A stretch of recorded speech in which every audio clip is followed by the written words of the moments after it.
Our objectives today: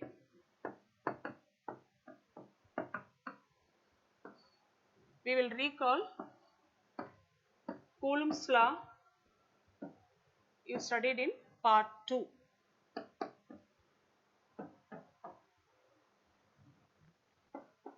And we are going to learn superposition principle.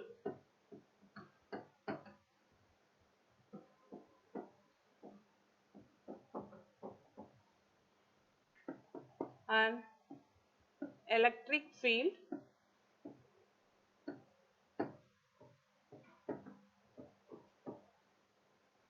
concept, its definition, and SI unit. Also, important aspects of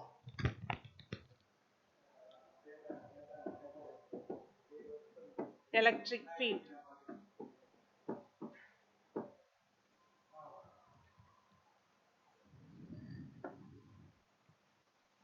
Let us recall Coulomb's law you studied in part 2 of this unit. You know, Coulomb's law helps us to deduce expression of force of either attraction or repulsion between any two stationary point charges. It states that the force of attraction or repulsion between any 2 point charges placed in space or vacuum is directly proportional to product of the charges and inversely proportional to the square of the distance between them. This is the magnitude of the force. And if we want to express Coulomb's law in vector form, then we also include the unit vector represented by r cap. Now, according to Coulomb's, force exerted on the charge Q2 by another charge Q1 can be represented as F21 vector is equal to K, here we bring constant of proportionality K, Q1, Q2 by R12 square or 12 cap. And as I already said, K is constant of proportionality, that's equal to 1 by 4 pi epsilon naught, and R12 cap is the vector directed from the charge Q1 to Q2, or we can say it's a unit vector directed from the charge Q1 to Q2. Now let us ask a question. Coulomb's law helps to deduce force between 2 point stationary charges. If there are more than 2 charges, how can we calculate the total force? Here we apply superposition principle. So, superposition principle helps us to calculate the total force exerted on one charge due to various other charges. So, it is not only Coulomb's law that helps to calculate the force, since it is meant only for 2 stationary point charges, but superposition principle helps us to calculate the total force on one charge due to various other charges. Let us suppose there are system of n charges.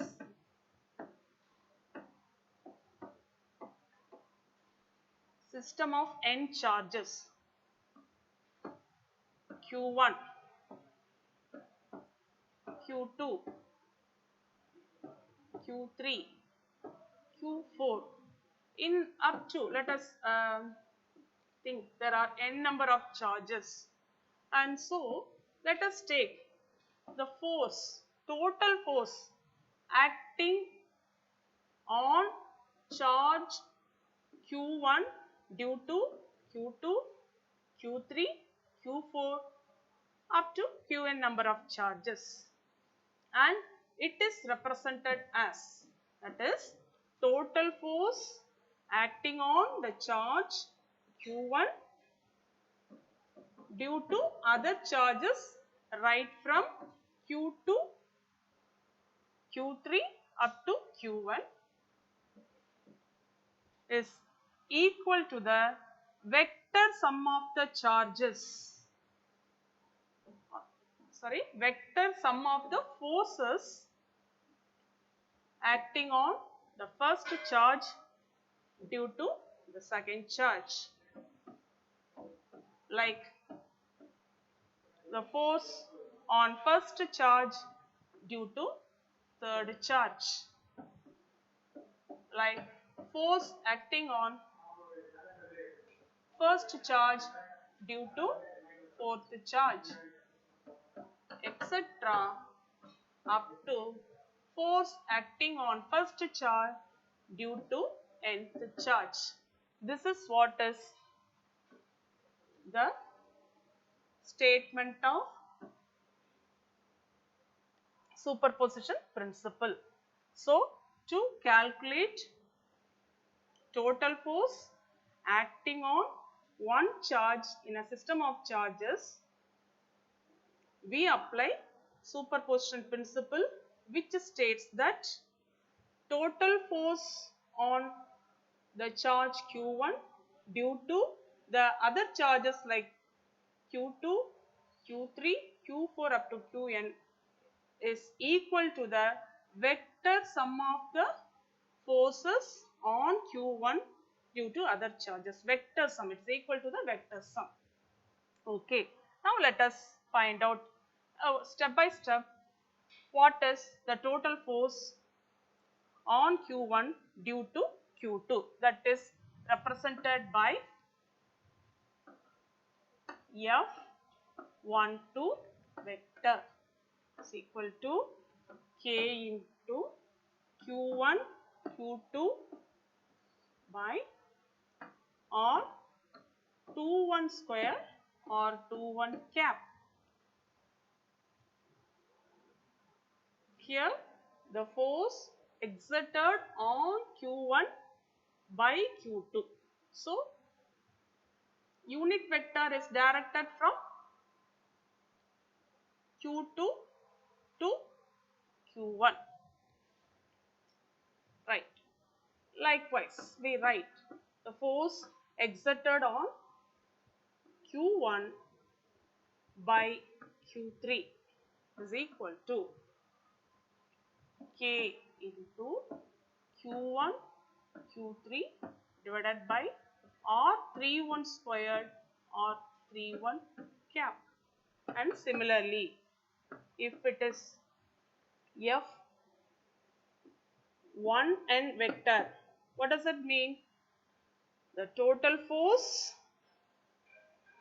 or the force exerted on q1 due to nth charge, that's equal to K into q1 qn divided by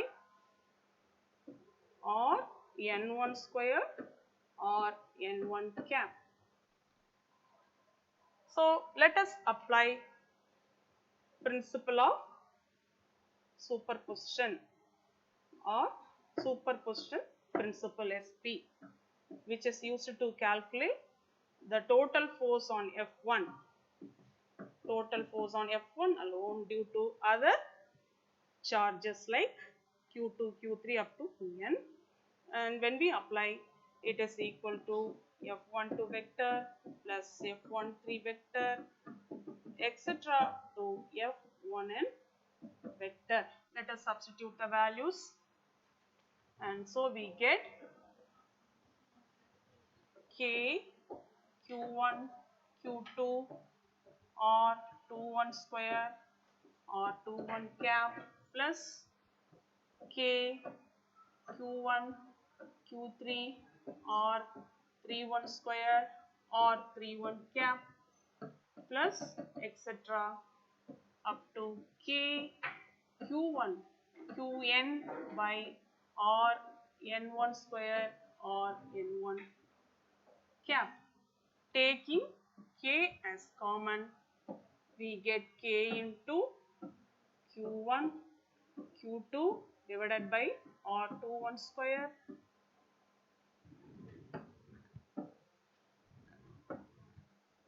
R21 cap plus Q1 Q3 by R31 square R31 cap plus etc. up to Qn Q1 Qn by or N1 squared or N1 cap. So, this is what is superposition principle to calculate the total force on one charge due to various other charges. So, that one charge that we choose as Q1. So, similarly, in fact to say in a system of charges Q1, Q2, Q3 or n number of charges are there. First charge க்கு எல்லா chargesமே force exert பண்ணுது. Similarly, ஒவ்வொரு சார்ஜுமே ஒன்றுக்கொன்று force either attractive force or repulsive force exert பண்ணியே ஆகும். இப்போ நம்ம கண்டுபிடிச்சிருக்கிறது Q1ங்கிற சார்ஜில் இருக்கிற total force. அதே மாதிரி நம்ம என்னெல்லாம் கண்டுபிடிக்கலாம், Q2ங்கிற forceல என்னெல்லாம் total force act ஆகுது அதையும் நம்ம கண்டுபிடிக்கலாம் using superposition principle. அப்ப generally how can we represent this principle of superposition? It is represented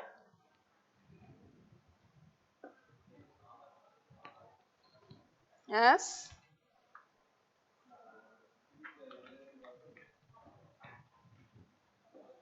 F I vector is equal to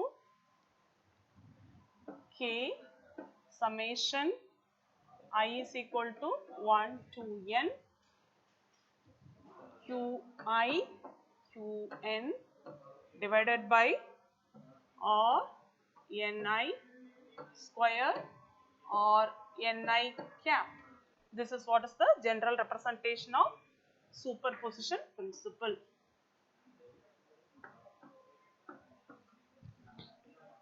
Okay. So, next topic is about the concept of electric field. Concept of electric field.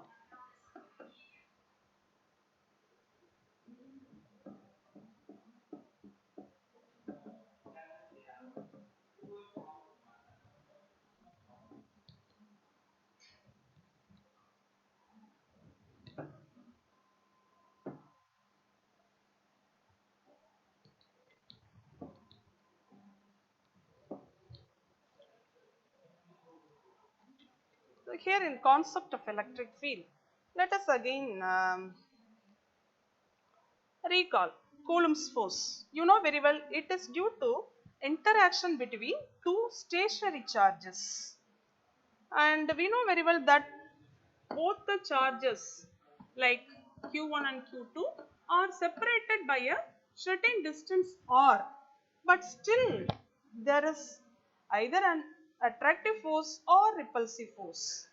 How does this happen? And these forces you might have learnt in your lower classes are known as, this type of forces are known as non-contact forces. Can you give some other examples? Yes, we know magnetic force is a non-contact force. Gravitational force is also another non-contact force, which is also called action at a distance. Okay, let us take a charge like Q. known as a point charge. You know what is point charge? Has zero dimension, but it occupies some space, and definitely it will have its own influence around certain region of space. So we have placed a point charge Q. It will have its own influence around its region. How can we know the existence of this influence due to the point charge? It is possible only by bringing another charge to this site. That charge we use it to test the presence of this influence known as electric field due to this point charge is called test charge Q naught. Usually we take this test charge of small magnitude. It's very important. Test charge is chosen with a small magnitude. So it was Michael Faraday who first introduced this concept of electric field. He explained, we can know the existence of electric field due to this point charge only by bringing another charge known as test charge to this site or to the field existing. So now we are going to learn the definition of electric field.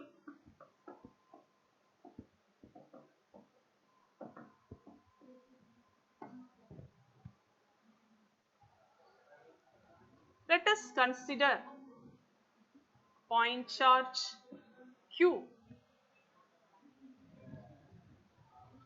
and we bring a test charge. We place a test charge at a point P, Q naught, separated by the distance R. Now we are going to find what is the electric field at point P. We are going to learn the definition of electric field. This is electric field. We can mere say as an electric field or field strength, electric field strength, or in another word it is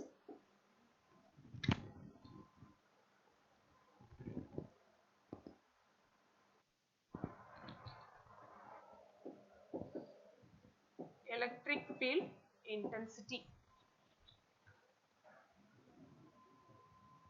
So it is represented as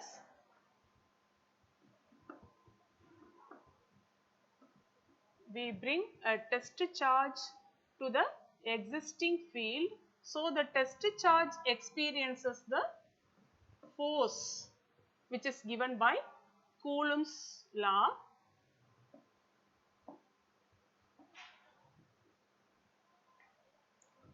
So here we write E vector, that is electric field at any point P, is the force experienced by the test charge Q naught. Then how will we write Coulomb's law? It is 1 by 4 pi epsilon naught Q naught by R squared R cap. This is the force, and so electric field is calculated as this force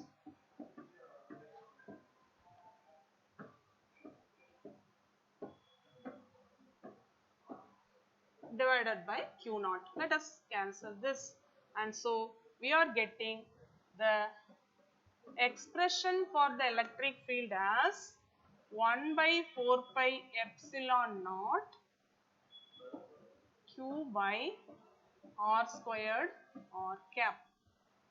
So we learned the definition of electric field or electric field strength or electric field intensity is the force experienced by unit charge, that is test charge of small magnitude, and its expression is E vector is equal to 1 by 4 pi epsilon naught q by r squared r cap. Now what is its SI unit? So as this is force per charge, we can write for force the SI unit is Newton and for charge it is Coulomb. So Newton per Coulomb or Newton Coulomb inverse is the SI unit of electric field. See students, you must keep in your mind, this is electric field due to stationary charges. This is entirely different from the electric field what we have learnt in current electricity. That electric field is due to moving charges, and this electric field has another unit what we learnt in unit 2, that is current electricity. So another SI unit of electric field is, another SI unit is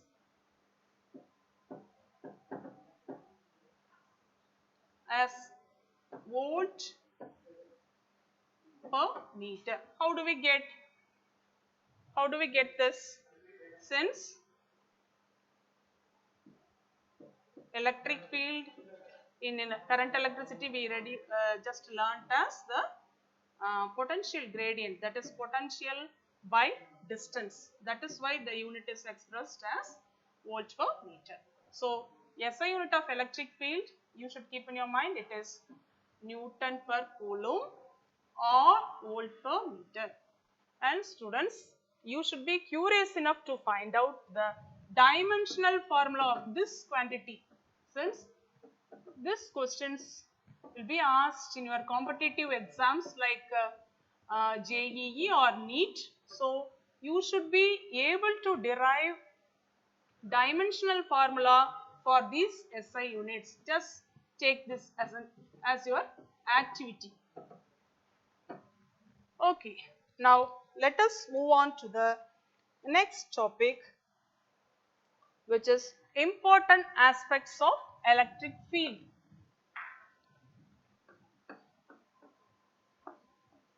Important aspects. The first important aspect is that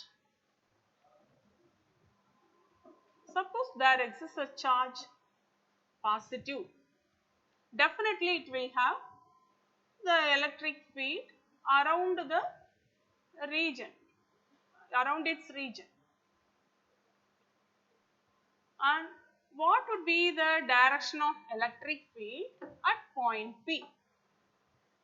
Due to this positive charge Q, direction of electric field. Now this point P is at a distance or cap, we say. Then that direction of electric field, there exists an electric field. We know the magnitude of the electric field is what we have learnt as 1 by 4 pi epsilon naught Q, which is the source charge or point charge, by r squared r cap. Now we want to know the direction, in which direction it acts if positive charge is placed. Now the direction of electric field is definitely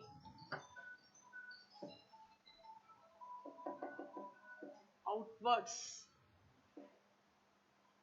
directed outwards from plus Q if the charge is positive. Suppose if we place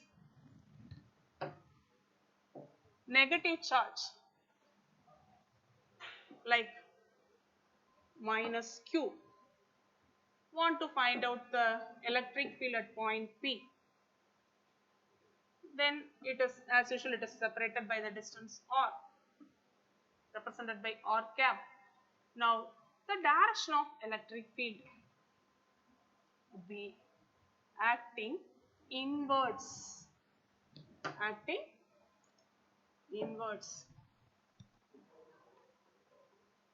represented by the direction of electric field is inverse. This is minus Q. So plus q na electric field எப்பவுமே outward இருக்கும். Negative charge இருந்தா electric field எப்பவுமே towards it act ஆகும். That is directed inwards. This is the concept. This is what is first important aspect. Let us move on to the second important aspect. This second aspect gives another form of Coulomb's law. Another form of Coulomb's law.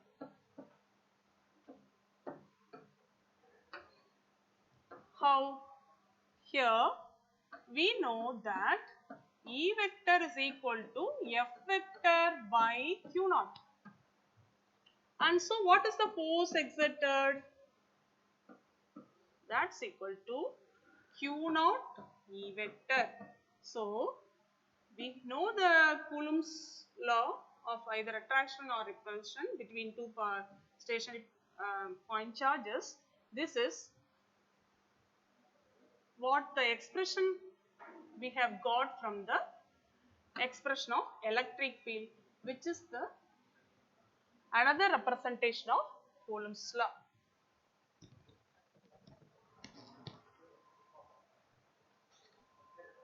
So we can say this force F is Coulomb's law in terms of electric field. In terms of electric field.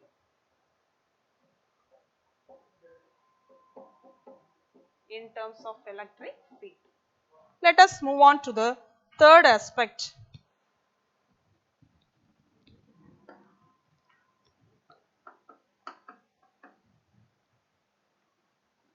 Which implies that this electric field E vector is equal to 1 by 4 pi epsilon naught Q by R squared or cap is independent of test charge. There is no connection between the source or the point charge which creates electric field with the test charge which comes to test the presence of field. So it's independent of test charge Q naught. This we can very well understand from the expression of electric field. There is no presence of Q naught itself in the expression. Okay. Now let us learn fourth aspect of electric field. You know, electric field is a vector quantity. If any vector quantity means it has its unique direction at different points. Let us take any an isolated charge.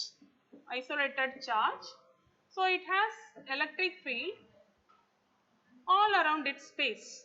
Let us consider few of the points like point P, Q and R. Let us find out the electric field at various points like P, Q and R. So the field at point P is directed outwards. It is represented by EP vector. Field at point Q is directed outwards again since it is the positive charge and it is represented as EQ vector. And field at point R is again directed outwards and it is represented by ER vector. We are going to learn in what way the magnitude and direction of the electric field at various points varies. As it is a vector quantity, the magnitude of EP, magnitude of EQ and magnitude of ER will not be equal. They should not be equal and they will not be equal also. They will be unequal because the distance varies. Distance varies. As the distance, so you may just observe from the diagram that P is very closer R is somewhat closer, but Q is larger, at a larger distance from source. So definitely the magnitude of the electric field at point P and at Q and R will not be equal. Then which would be stronger? Yes, it is the electric field at the point where it is very closer would be stronger than the other two. And similarly, so magnitude varies,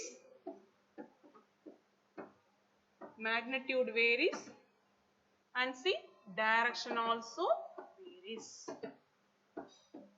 Direction also varies. That is why we say it is a vector quantity. And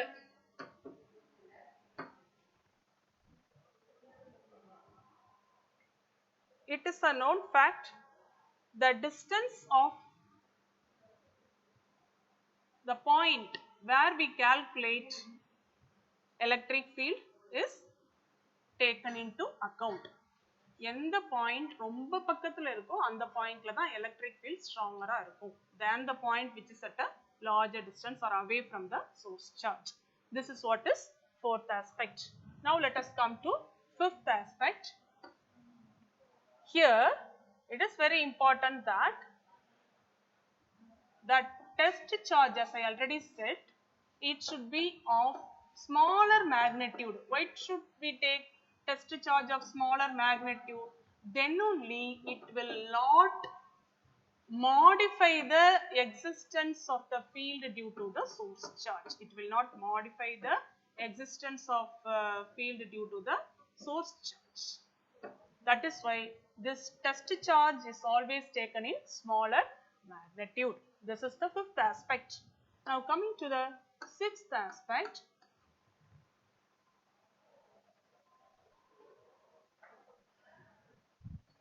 This expression for electric field, we know it is 1 by 4 pi epsilon naught Q by R squared R cap. This is valid only for point charges. This expression is valid only for point charge. Right. Suppose we choose charge of finite size. ஏன்னா point charge அப்படின்னா அதுக்கு டைமென்ஷனே இருக்காது, அது நமக்கு தெரியும்.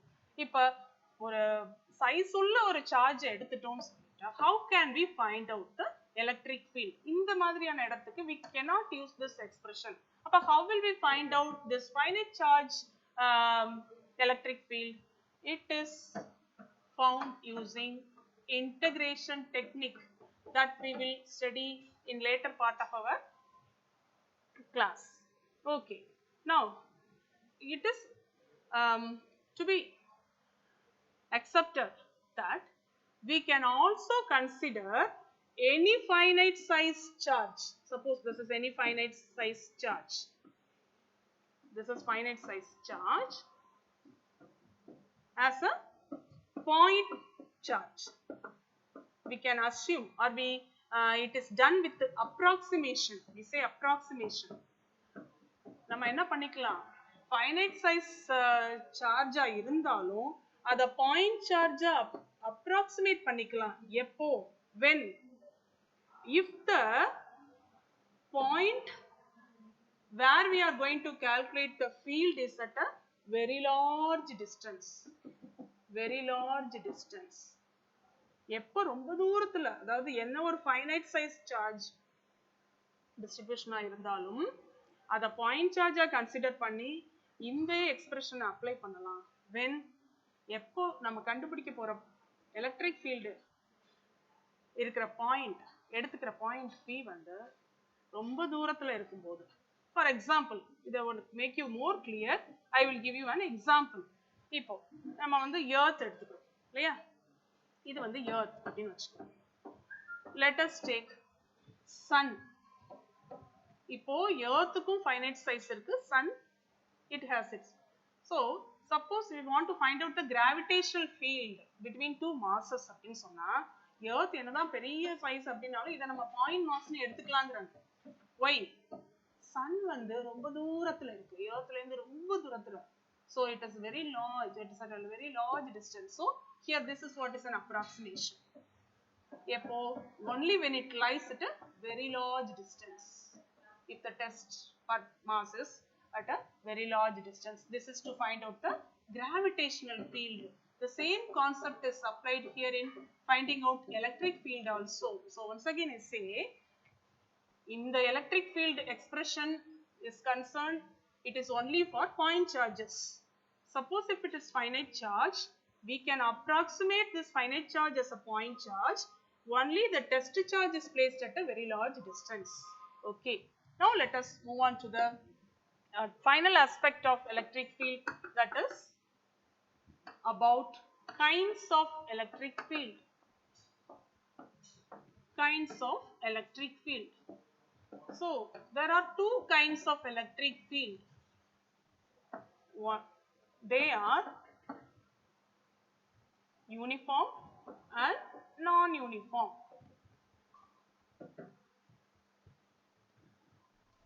When do we say electric field is uniform? Let us take any charged sheet. So the field existing around this charged shield will be definitely uniform. It creates uniform field.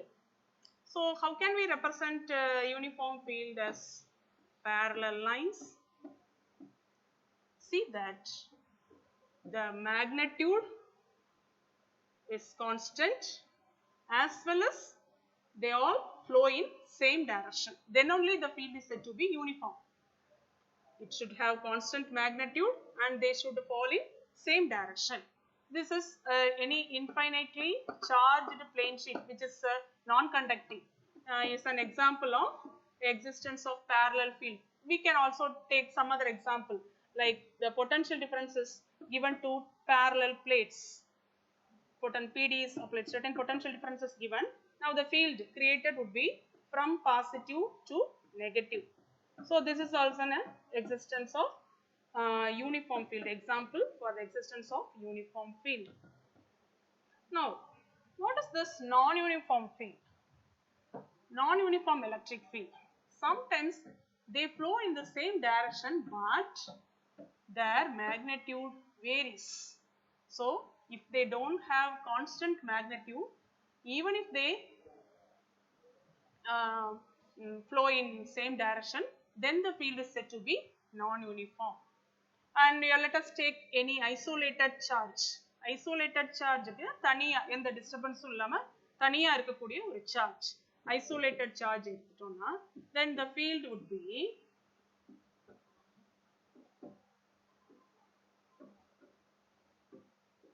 represented like this.